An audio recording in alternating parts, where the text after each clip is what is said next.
Примите мои поклоны.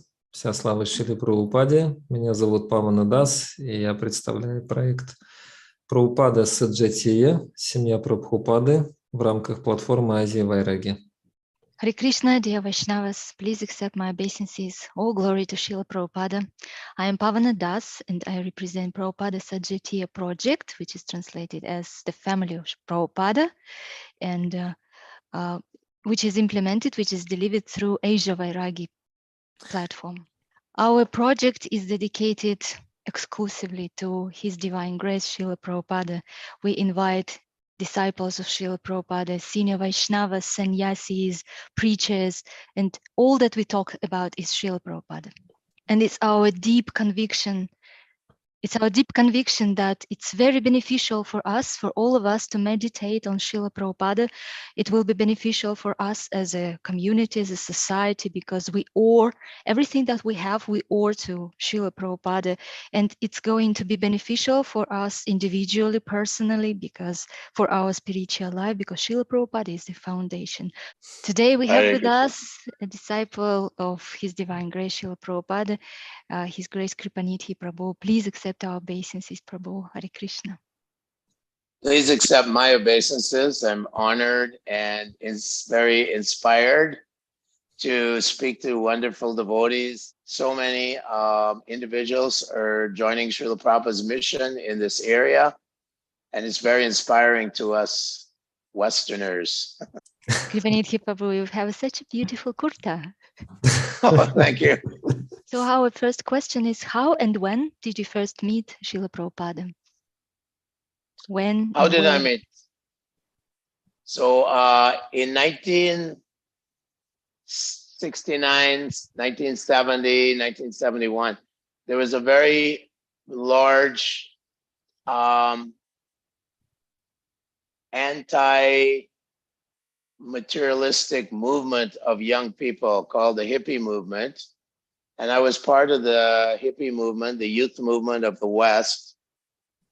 You might call us extreme leftists, but we were all rebellious and in a revolutionary mood. So we were rejecting the values of our parents who were, maintaining the idea that you work hard, you get an education, you have a nice house and a beautiful car, and you'll be very happy.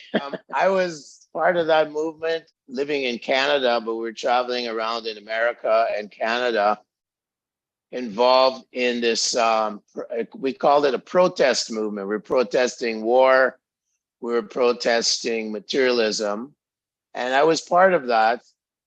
And then a lot of yogis and swamis were coming to the West, North America, London, England, so on. And they were, preaching this yoga and so on. So we were interested in these kind of things. So most of us in the Hare Krishna movement in those days had evolved from the hippie movement into practicing some yoga and some vegetarian diet. And we had given up the use of LSD and marijuana. And we were searching for a spiritual path, basically. So when Prabhupada descended into New York, Krishna put Prabhupada right in New York, which was one of the centers of the hippie movement. He didn't go to, where it was a wealthy area. He went to the poorest part of the city called the Bowery. Bowery was full of alcoholics and drug addicts. So I was at the time living north of California, and there was this movement going on. I was living with hippie people and devotees. Mahatma Prabhu, he was in charge of the city I was living in, and we probably familiar with Mahatma Prabhu. So he was in charge of the city I was living in. He was the temple president there. The name of the city is Vancouver in Canada.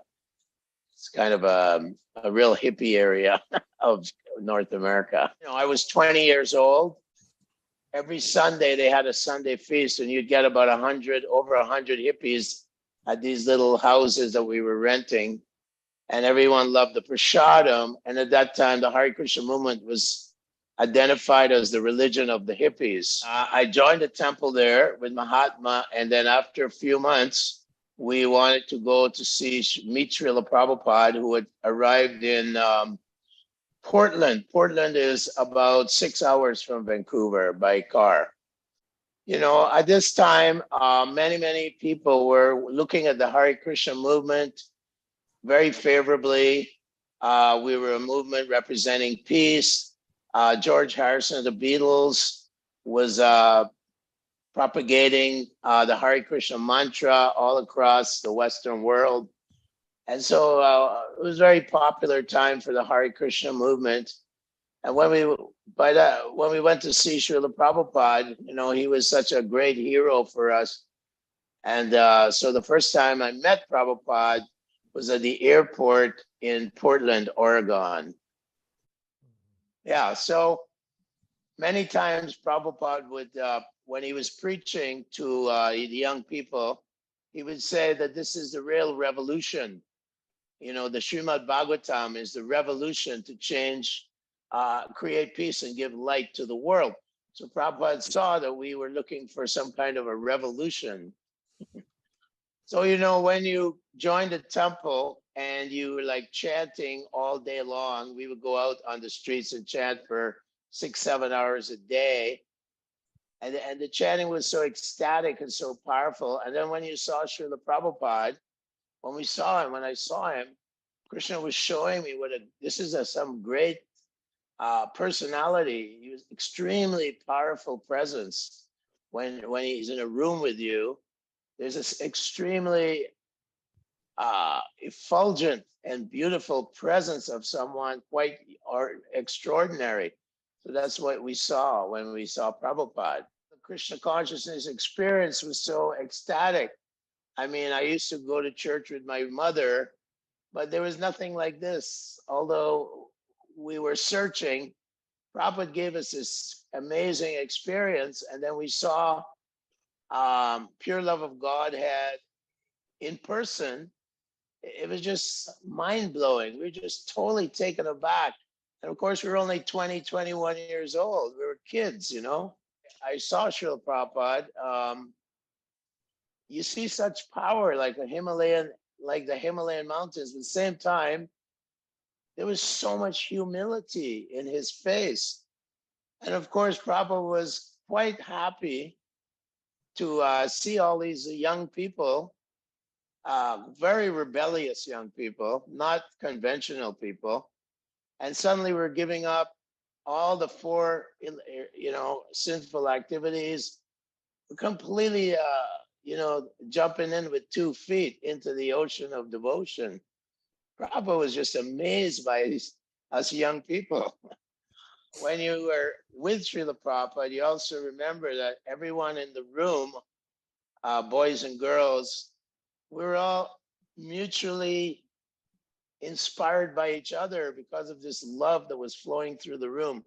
There was so much love that I remember in San Francisco airport, a couple of young businessmen that were watching Prabhupada come into the reception room where devotees were waiting, and tears were streaming down these guys. They were just, you know, observing the Hare Krishna movement, and tears were streaming down their eyes because there was so much love in that room. This love of God was expanding into our hearts, and we could feel for the first time in our lives real love, you know, for someone. Now, up to this time, this is 1972 in June, when I met Prabhupada for the first time, our main focus was on going in the streets, and we would chant Hare Krishna, and then hundreds of people would come and look at us. They thought maybe we were crazy. And then when they came around us, hundreds of people circling us, we would give small like magazines. We give the Back to Godhead magazine and get 25 cents. So that was going on. But when Prabhupada came to Portland, he kept stressing my big books, my Srimad Bhagavatam, my Bhagavad Gita, hardcover books. He said, you must distribute those. They're more important than distributing my Back to Godhead. So when Prabhupada said this to us, you know, it really hit us in our hearts, because when Prabhupada gives you an instruction, it comes from a very powerful place. It was like the elephant in the room, you know, this is big elephant in the room. My big books, my hardbound books, you have to focus on this as the priority. He didn't say, oh, Back to Godheads are not important, or chanting Hare Krishna is not important, Harinam Sankirtan, but this was the Brihat Madanga that he wanted distributed. Now, when Prabhupada would look at us, we were sitting on the floor, and Prabhupada would be on a high seat.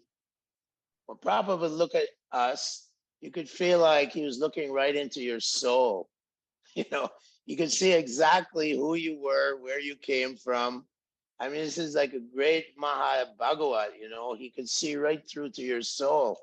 And that's what we would feel when he was looking at us in that room. So that's the first time I ever saw Srila Prabhupada in person, was at the airport in Portland, which is on the west side of the United States. Such a colorful description of your experience. What attracted you most in Srila Prabhupada at the very beginning, at that first encounter?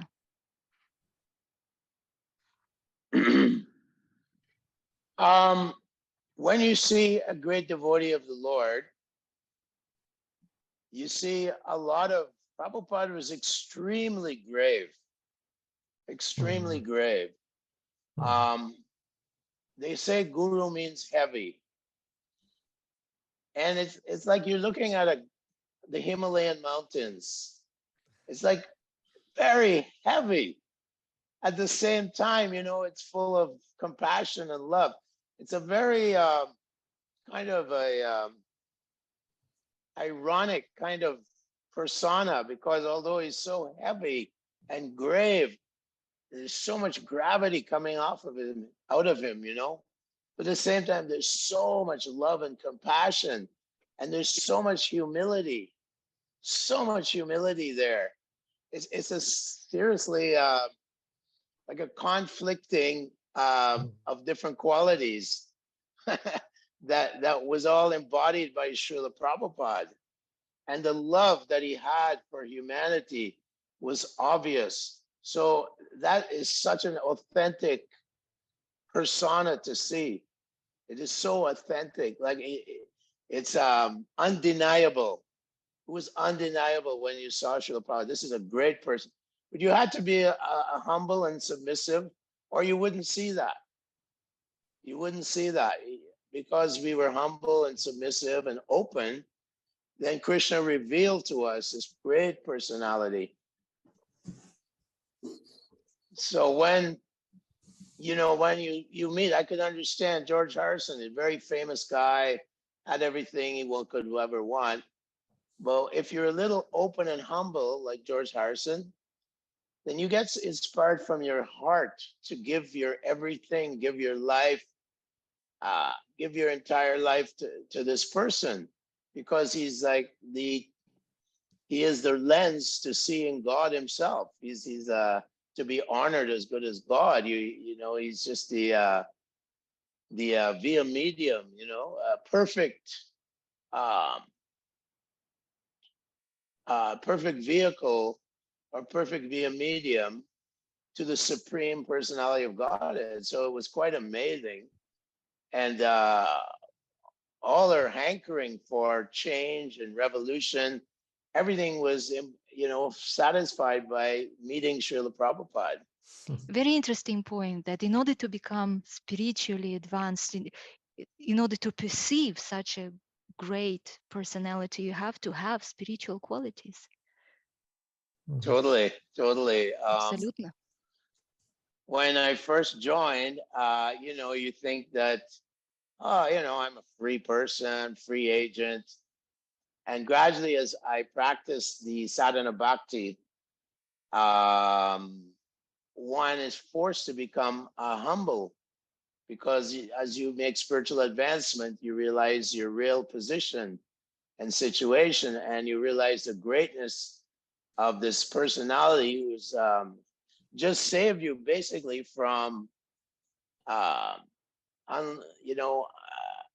unimaginable amounts of suffering in the material world for the next billions and billions of lifetimes, and suffering in the hellish planets. This personality has come, so it inspires humility. The more we realize Srila Prabhupada, the more we're inspired, and we're also inspired to be humble as well. So when you're in a room with hundreds of young people and we're all on the same track, we all love Srila Prabhupada, and Prabhupada's love is so contagious, it's like COVID, The more you try to please Prabhupada, the more this love just radiates out of Prabhupada. It just radiates through his disciples, through his followers, and gradually the entire, our whole inspiration was to spread this Krishna prema throughout the entire globe. And we were willing to take any risk to please Srila Prabhupada. That was our enthusiasm. Prabhupada saw so much enthusiasm in us. And of course, we were quite spaced out young kids. So Prabhupada had to be very strong sometimes, very strong, especially his leaders, but he was also strong with us, strict with us, in his classes sometimes. He gave classes for a few days in Portland. He was in Portland for 3 or 4 days. And he was speaking from the first canto, Bhagavatam. And he was speaking about Maharaj Yudhishthira, what it means to be a great leader. Social and political commentary, social commentary about the great kings of Mahabharat. When Srila Prabhupada carried himself around, many big scholars from universities, big intellectuals, they come to see Prabhupada. They were amazed at his accomplishment because they had no clue how to uplift the youth of America, the degraded youth of America. America is wallowing in degradation. And here's this person lifting us out of irreligious activities, immoral activities, and turning us from hippies into happies. I mean, when Prabhupada carried himself, when he was being interviewed, when he was meeting these big scholars and professors, he was always carried himself with such a dignified air. He was the ambassador for Krishna, the Supreme Personality of Godhead. His head was always tilted up a little bit, and he always spoke with great authority. He didn't care if it was, in fact, he wanted to meet the President of the United States. He tried to get an appointment with the president. He had no hesitation, to preach to these leaders who he called rascals and fools. So that's the way he carried himself, with great authority. You could feel the greatness because he was directly in contact with Krishna himself, and he was the ambassador to Goloka Vrindavan, the spiritual world. He was in the spiritual world. Thank you so much for such a bright, colorful presentation of Srila Prabhupada. In this connection, my next question, this was your first impression, the first impression of Srila Prabhupada, but as the years passed by, as you've been practicing your devotional life, what has been revealed? What has changed in your impression, in your insight of Srila Prabhupada? Of course, I've witnessed the movement going through many struggles, many shortcomings. And so you know, the impetus for me is simply to continue on holding on to Srila Prabhupada's lotus feet and doing the basic things that Prabhupada taught us, which was strong sadhana and always trying. Prabhupada said when I was in his class in Los Angeles, Prabhupada said, if you want to please me, then preach as vigorously as I did. So I was always realizing that every person on this planet, they're condemned to rebirth in very, very low species of life if they don't get Prabhupada's mercy. They have no idea what it is to be religious or spiritual in the real sense. So Prabhupada was driven every moment Prabhupada had. He was preaching every opportunity. If he was in an airplane, if he was on the train, he was completely unafraid to always push the envelope and you know, preach to everyone and anyone at all times, to give the mercy at all times without any hesitation. So that's what, through the years, of course, one can become complacent in spiritual life. So I have to keep myself in the mood of preaching. In this way, I can protect myself from leaving Prabhupada's lotus feet. So to answer the question more directly, I might draw the analogy that when you're making sweet rice, in the beginning, the sweet rice, the milk and the rice are not so thick. But as you stir and stir and stir, it gets thicker and thicker. So as I have made progress in devotional service, the deep love for Srila Prabhupada has become much thicker. More love for Srila Prabhupada, more emotion is there for Srila Prabhupada. That's basically, this is a movement of love.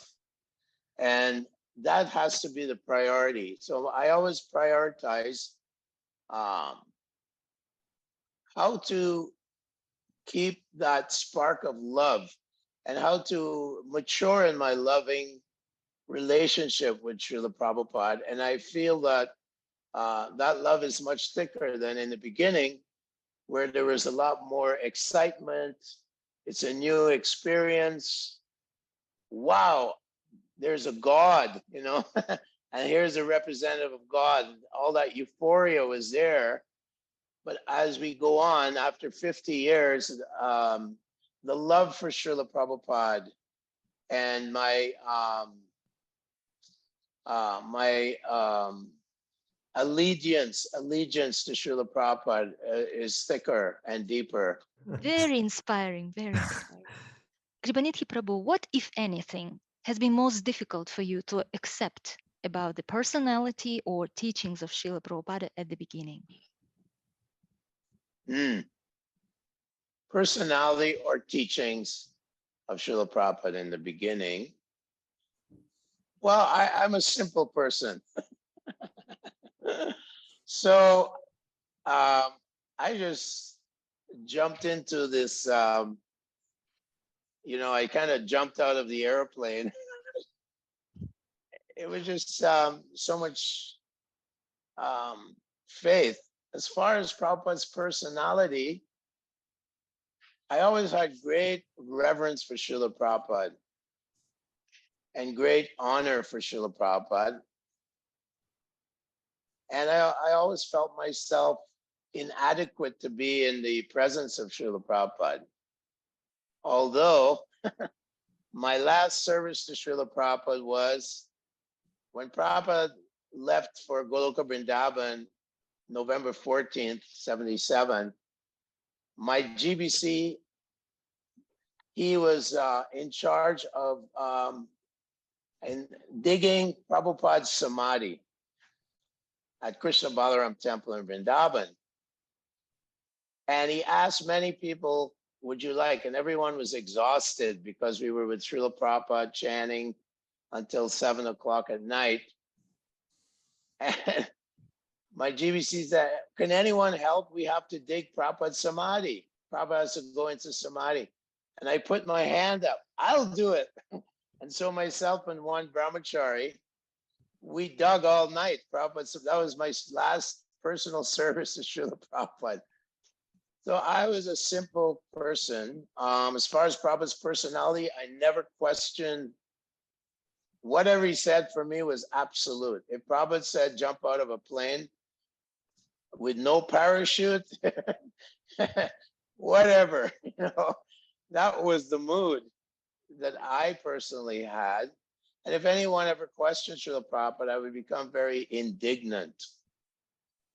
I accepted his teachings perfectly. They didn't go to the moon. The cosmology in the fifth canto, I simply accepted it. I guess you disclosed the secret of your success. Thank you. I think that it's written by Jiva Goswami that a devotee has to be simple-hearted. And we were simple-hearted for the most part. We were simple-hearted. Just Prabhupada's our authority. He's a representative. He is empowered by Krishna, and we'll do anything. We'll give our lives for him. So this is how it went. And the great book distribution explosion started at the it started at the end of 1972. And then in 1973, it really exploded during Christmas time. And then I noticed that Srila Prabhupada's demeanor, he was just more relaxed and way happy. Every time I went to see, we would see Srila Prabhupada, we would be in Los Angeles where Prabhupada was his headquarters for the Western world. At that time, practically the whole world. After this book distribution explosion, where millions of books were being distributed every month, small books, medium books, large books, I saw Srila Prabhupada just, he realized that now the movement is safe. And there was a lot of hostility, of course, in America and the Western world and suspicion. But Srila Prabhupada could see with all these millions of books distributed, he knew that it was too late, that the demons would not stop us. Of course, the demons are always trying to stop the devotees. And we were at war against the demoniac people, civilization. And these books were our ammunition. These were our arsenal, Prabhupada's books. He kept writing the books and people were reading them and changing. Things were changing because these books are special. Prabhupada's living in his writings. He's living in his books. We are well aware that in spiritual life we can encounter crises. Have you ever had any crisis of faith in Srila Prabhupada, including at any point? If yes, how have you dealt with it? Crisis in faith. I was always, even in times of spiritual weakness, living in America, of course, there's so much distraction and seeing a lot of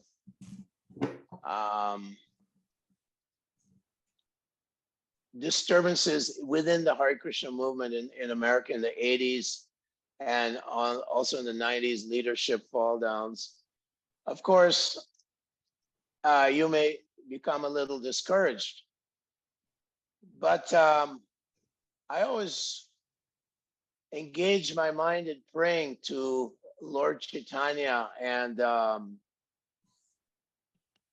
Lord Nityananda and Bhakti Siddhanta Saraswati and Bhaktivinoda Thakur. So my conviction was always strong. Even admittedly, I had problems in my spiritual life in the last 51 years. I had struggles with following the principles.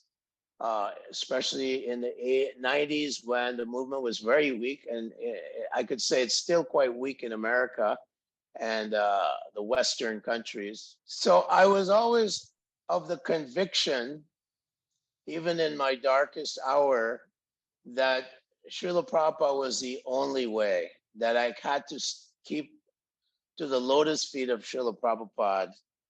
And I prevailed. I prevailed against the power of Maya. And Prabhupada said, we always have to pray to the deity, please protect me from Maya. So Maya comes in so many different ways, so many millions of weapons she has. So yeah,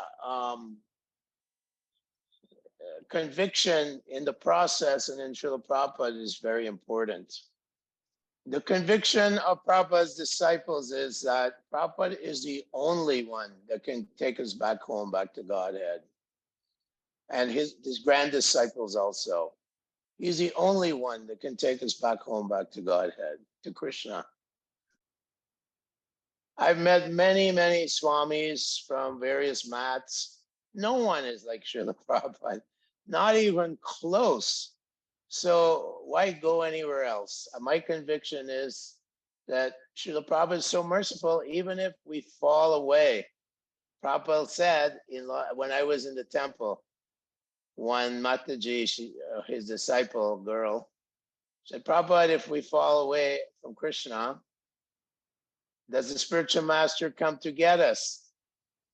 And Prabhupada said, yes, it is my duty to bring you all back to Krishna, but don't take advantage of it. He said, don't take advantage. So these were little tidbits that Prabhupada would tell us in his association. So many little nuggets of wisdom that Prabhupada would speak to us during our association with him. Interestingly enough, that almost all the guests who attended our interviews would share the same opinion, would share the same idea that the last and ultimate support is Srila Prabhupada. And it's very important to be fixed in this understanding that Srila Prabhupada will be able to. Srila Prabhupada is the shelter who will allow us, who will enable us to overcome the crisis of faith. Prabhupada received a letter, and these were two young people. I believe it was in Michigan, Detroit, Michigan. Anyway, they were young people struggling to join the Hare Krishna. So they sent a letter to Prabhupada, and Prabhupada was sitting with his, Indian God brothers in India, and he got this letter, and they're saying, "Dear Maharaj, Prabhupada, we love your movement. We love Prasadam, and we want to join. We're thinking of joining." There was a young man and his girlfriend. They weren't married yet.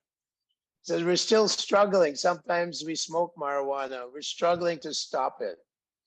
And then they said, we stopped our meat eating. We're not eating meat anymore. But sometimes we fall down and have illicit sex. So they were very open. And Prabhupada was showing this letter to his godbrothers and to the Indian visitors. And tears were coming from his eyes. And what really drove him to tears was the attempt of these young people who grew up in such degraded culture that they were trying so hard to please Srila Prabhupada and follow the rules and become devotees. And he was crying. There were tears in his eyes. And he was just moved and impressed by their sincere attempt to try to be good devotees. Not that they were good devotees, but they were openly expressing their strong desire to please him and become his disciples. That was way back in like 1970. He got this letter. So that was Srila Prabhupada. One time, his god brother was saying in Vrindavan that, how could you give sannyas and Brahmin? These people are milechas and they have such bad habits. Sometimes they would eat with their left hands. And Prabhupada looked at his god brothers and he said, they have given their lives to me. They've given their lives to me. I don't pay them anything. And they've surrendered their lives to me. And he was so angry. Srila Prabhupada's compassion is our hope. Yes, that is what we live for, his compassion. And we live and strive to please him. And you know, people think, oh, Prabhupada disciple. But actually, being a Prabhupada disciple is very lonely in some ways because I don't have many god brothers around me anymore or god sisters. There's only 15 Prabhupada disciples in Mayapur. Anywhere you go nowadays, you may meet one or two of your god brothers or god sisters. So we have to really strive for Srila Prabhupada's compassion and love. Prabhupada had a very close god brother. His name was Krishnadas Babaji. So in November 1977, I was in Prabhupada's room, and Prabhupada was very, very sick. He was just a few days before he left. And Krishnadas Kaviraj was telling Prabhupada, oh, Swamiji, you know, you still have lots of work to do, and now you're very sick. And Prabhupada said, yes. Lord Chaitanya said we shouldn't take many disciples, but I had no choice to spread this movement. I had to recruit and initiate as many as possible. And now some of my disease is a reaction to taking too many disciples. He was speaking in this way to Krishnadas Babaji in his room. So this is the great risks that Prabhupada took. He said many of his leaders were not following properly, and he was getting sick because of this. It's even in the Bhagavatam, he writes about this. But for the higher purpose and to please his spiritual master, he tried within 12 years to do his best to establish his empire, the empire of devotees. We also have to remember that Prabhupada was as ferocious as a lion in the field of spreading this movement. He was so strong and undaunted. He was never intimidated. He was strive. He didn't care. Presidents, great big name people, he would just speak to them in a very authoritative way and expose them as being, you know, fools and rascals. And you know, the spiritual master, he said, is like a sword. You have to cut out this cataract in the eye. And he was always like this. I always saw him very strong, especially with leaders, so-called leaders. And in your narration, in your speech, I've highlighted one interesting point. Srila Prabhupada is so merciful that he is willing, ready to extend his hand of help for everyone in need. But there is one condition, though. We have to give our lives to him, as he had said. If one does so, then we can expect his mercy. This is our efforts.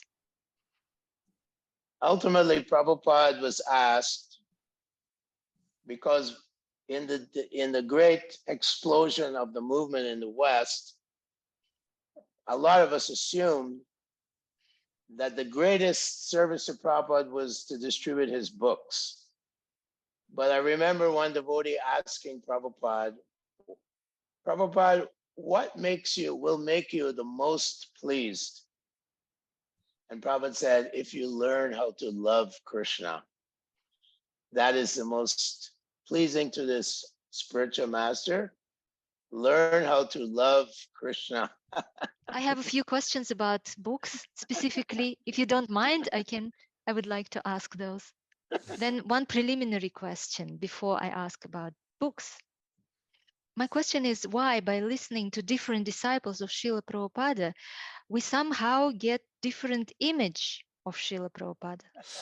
Some people would present Srila Prabhupada as very kind and liberal. Others would present Srila Prabhupada as very conservative, very stern and strong, who is cutting. For others, Srila Prabhupada is like a seeker of adventure. How do we collect a holistic or true picture of Srila Prabhupada? For those who had never seen Srila Prabhupada, what would you advise? Well, that's the thing. Like, you can put on your glasses and there's many colors, different lenses. You can have purple, blue, yellow, red. So Srila Prabhupada is like a ray of light that when it goes through a prism, you see many, many colors.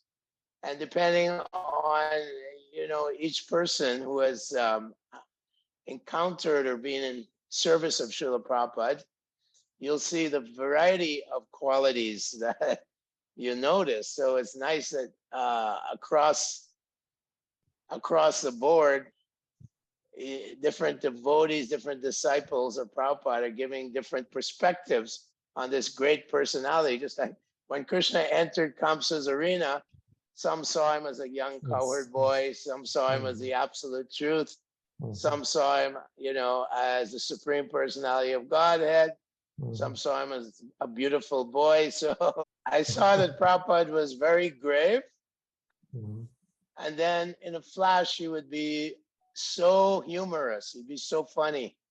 So all these various qualities of his personality were there. At the same time, he was an embodiment of love of God, which is a very powerful vision, to see someone who's fully in love with God. When all these varieties of qualities, humor, gravity, strong personality, courageous, uncompromising, extremely enthusiastic to spread his spiritual master's order, Those are great things that Prabhupada exhibited. It's a very good, important question, because we have to be honest about where we're at in spiritual life. Because I'm a spiritual master, it doesn't mean I'm a Mahabhagavat. Prabhupada is exclusive to the position of Mahabhagavat at this point in history. And he said that every word in his books are embellished with the dust from Krishna's lotus feet. That Krishna was writing these words and he was an instrument. So he's in direct connection with Krishna. So there's a difference between his books and any of his disciples' books in terms of the love for Krishna that Prabhupada or a great Mahabhagavat has. We have to honestly accept that hopefully, of course, one of the Prabhupada's disciples or many will become Mahabhagavats. But that's a very, very rare phenomena. So when I read Prabhupada's books, and of course I read his disciples' books. Is it a wife of Kripanidhi, Prabhu? This is Karuna Yes, Mai. this is my wonderful wife, Karuna Mai. Это моя прекрасная супруга Каруна Май. Харе Кришна. Да, примите, пожалуйста, наши поклоны. Please accept our obeisances, dear Karuna Mai Mataji. Please accept mine. Примите мои, пожалуйста. Харе Кришна. So I'm not apologetic about my stand, because when Prabhupada appointed the 12 original first gurus of ISKCON, many of them have since have given up their services and so on. I would always hold the position that Srila Prabhupada is in a very unique position in terms of spiritual realization, in terms of love of God, love of Krishna. And that is still, I don't have to apologize for my stand on that. And any honest guru in our movement, and there are many gurus now, if they're very transparent and honest, they'll disclose that they're just not on the same level of love of God as Srila Prabhupada. And when they do become pure lovers of God, everyone will know it because it's self-evident. When Srila Prabhupada came into a room, it was self-evident that he was completely in Krishna prema, the highest level of prema. And this is very important. So when we read, I read my godbrother's books. However, every day I read Srila Prabhupada's purports. It's very important. That is how we associate with Srila Prabhupada. It's called Vani. More important than Vapu is Vani. Vani Sangha. So Prabhupada's Vani Sangha is his purports. Chaitanya Charitamrita, Bhagavatam, Gita, Nectar Devotion, etc. Very important. We have to understand, when I was in a room with Prabhupada in Los Angeles, he said, if people read one word out of my books, he said they don't even have to read my books. If they touch my books, their lives will become perfect. He said these books are incarnations of Lord Krishna. He said they're incarnations of God. Many of my godbrother's books are very important to read. Bhaktivinoda Thakur, I've read many of his songs and so on. But Prabhupada always emphasized that we have to read his books as a priority, you know, not to reject other devotees' books, because he said, my disciples should write books. So yes, but the backbone of our movement are Prabhupada's books, no question. Those books are going to change the world. Prabhupada said they're the law books for 10,000 years. So those books are very special, very, very important. I've personally seen people's lives changed by receiving Srimad Bhagavatam. I was going door to door, and these people, they didn't have much money, but I had gotten a Bhagavatam, some sets sponsored in this town in Canada. And so these people really wanted these books, the Bhagavatam. They were very interested. And I said, okay, you give a donation, you take the Bhagavatam. And they took the Bhagavatam. Fast forward the reel, forward the reel. Last Christmas, on Christmas Day, the wife, she called me on Christmas Day and she was crying. And she said, you know, my husband, he was a hunter. He was a really big guy, you know, with the big truck and the guns, you know, this is American culture, Canadian culture. And he loved hunting, killing animals. And she said, he's a changed man. And these books saved our family because they're having, you know, usual family problems. And he became a vegetarian. She said he's read up to the 8th canto daily. Weekly, he's listening to Zoom Bhagavad Gita. You know, he's chanting Hare Krishna. And she was crying, tears, because she said, you've changed our lives.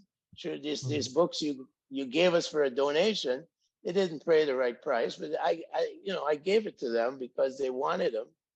And she said, you've changed our lives. And I have a recording of that on this phone. when she sent it to me on voicemail, and I recorded it. And I've showed it to many devotees from Russia. And they were crying when they heard this lady crying, how she was completely changed her entire life. She was so emotional by just receiving Srimad Bhagavatam. So this is the miracle of Srila Prabhupada.